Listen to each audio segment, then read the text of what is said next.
Hi friends! Thanks for tuning in.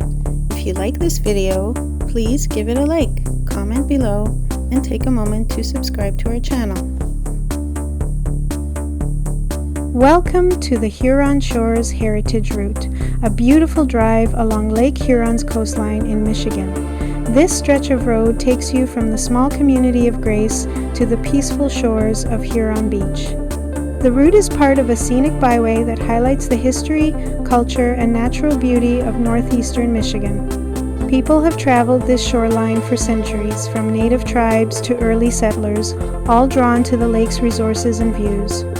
Along the way, you'll notice lighthouses, quaint towns, and forested landscapes that make this drive so memorable. A way to connect with the outdoors, just as travelers did long ago. Driving here feels peaceful, with a blend of wide-open lake views and charming rural scenery. Whether you're passing through for the day or planning to stop and explore, the Huron Shores Heritage Route invites you to slow down and enjoy the journey. Thank you for joining us on this drive in Huron Beach, Michigan.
Thanks for watching!